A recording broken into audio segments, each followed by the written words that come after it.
Heroes to me are like lighthouses.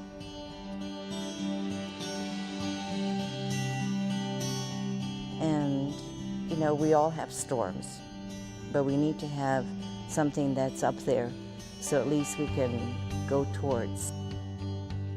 To me, George Washington was a hero, is a hero, even a role model, because, you know, he was able to weather the proverbial storms. I came to the United States because of George Washington and freedom. George Washington was a hero. Washington's definitely a family man. He was a lifelong learner. He's a superb athlete. Washington was a very ambitious man. He's more an action-driven person than a philosophical person. He also remains at heart an opportunist and a gambler. He really lays the groundwork for American history to come, for the democracy and freedom that we appreciate today. There's a wonderful painting of Washington when he was about 40, 45 years old, just right at the beginning of the Revolutionary War. And there's something in that image that speaks to me because it shows at the same time his humanity, that he shared many of the vulnerabilities, if you will, as the rest of us. And yet at the same time, there's a commanding presence there. There's a stature. There's a sense of dedication and inspiration in him. You can almost see it in his eyes.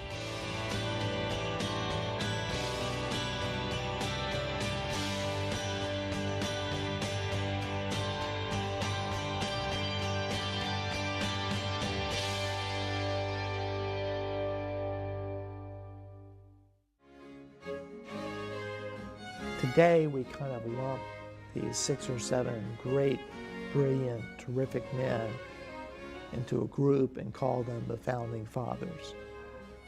But in their eyes, there was only one go-to guy, and that was George Washington. He's the one that carried it through and against all odds established the strongest, greatest nation that's ever been on the face of the earth.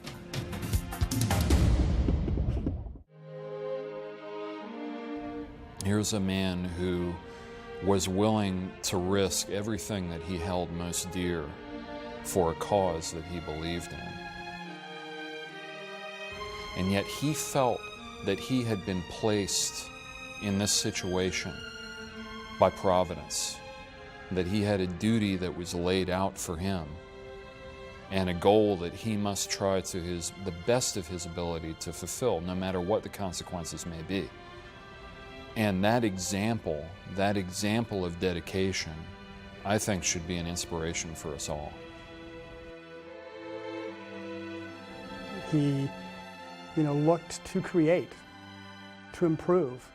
He was doing all sorts of things, not for his own personal gain, although that was always part of it, but because he had this larger vision and he wanted to develop these models for the country to follow.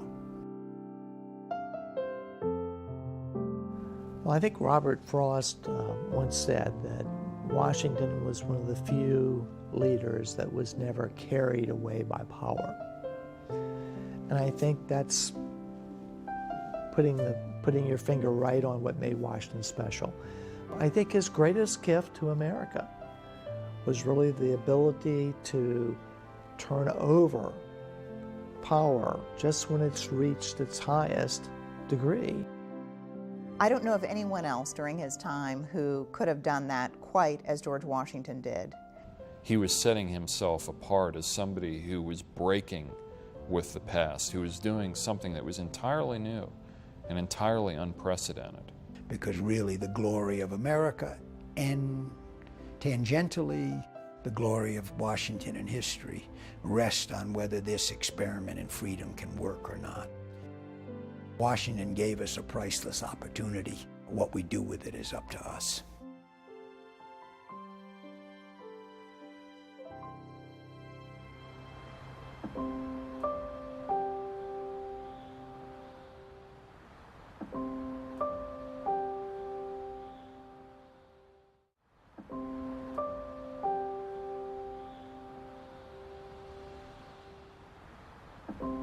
The building is a perfect symbol that every Masonic temple represents.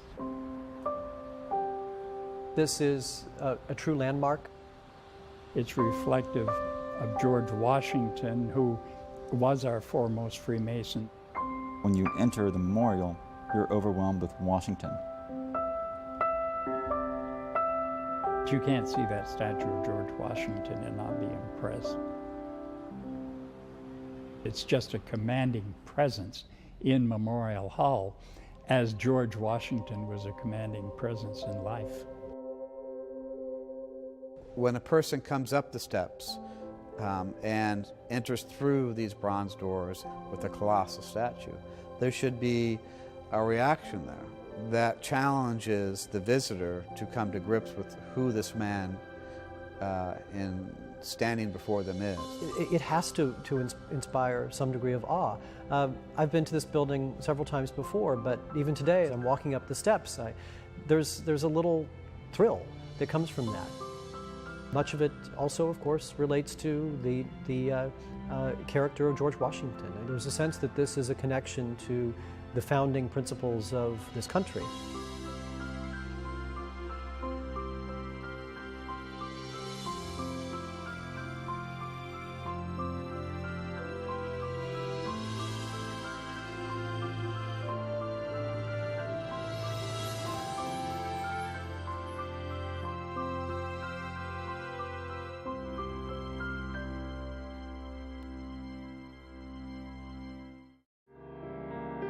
Freemasons are builders, and what better example of building than a new building, which shows the strength and the endurance of the country. And it all begins again with a cornerstone in 1923. Masons around the country, throughout the world, the temple, the memorial, becomes a real centerpiece of what they value in their beliefs and their feelings about Washington. These men were born in the time of horse and buggy, and they experienced perhaps the greatest innovations and changes and inventions of any lifetime. And Washington could be the guiding light of what America was, to guide them through these changes as they moved through the 20th century.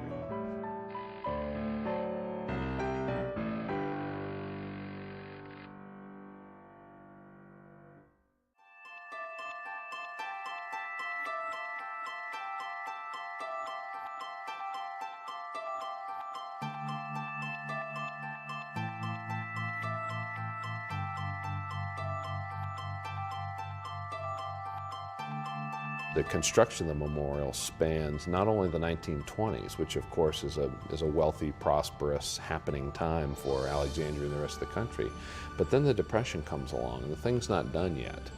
But the Masons keep chugging along and they raise the money and they keep the project moving forward. Charles Callahan, who was the leader of this enterprise the whole time, was adamant that it not be public money, that this was money that was raised from amongst Masons and contributions from the Masonic community. And they kept it going despite the Depression until it was dedicated in 1932 in really the depths of the Depression.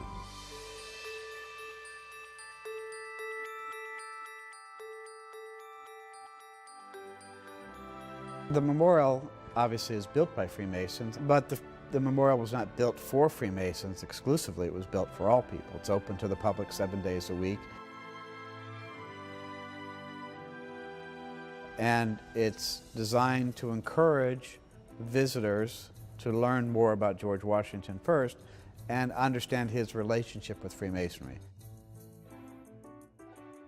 Its purpose is to demonstrate Washington not only as the archetypal Freemason, but also as the greatest symbol of America and our national identity. I believe this is most beautifully reflected in the fourth floor exhibit that beautifully narrates Washington's life from his humble beginnings as a poor farm boy in Tidewater, Virginia, to the exalted position that we see him in today as our symbol of American identity. Like the Lincoln Memorial across the river, the Memorial Hall here in the Masonic Memorial is a contemplative space. It's a place that encourages the visitor to come face to face with Washington. This is a true landmark, like most of the major Masonic buildings around the country. Fortunately, they tend to be appreciated as such. They tend to be very well maintained. They are regarded as great landmarks in their communities, and so I think we're probably not going to be in much danger of this building coming to a state of decrepitude. But you never know. Things like that do happen. Well, certainly the work is to keep that memorial the gem of Freemasonry in the United States. It is the only institution, certainly of its kind, that all jurisdictions, all Masons in the United States are a piece of. That happened back in 1910, that all of us became a co-owner of that building. You need to be part of this. The Masons of certainly Michigan, but all across the United States and around the world, support this memorial for a lot of different reasons. It's important for us to have this central source, this central point that connects us. How you can support it is really twofold. I think, number one, you can support it by visiting it, becoming part of it, understand what it's trying to teach the world. The second is, of course, financial. The memorial is not, doesn't operate for free. It's a very big building, it's an old building, it needs to be continually updated, and we want that building to be the finest gem that you can have in the United States to memorialize somebody who we hold in such high esteem and regard.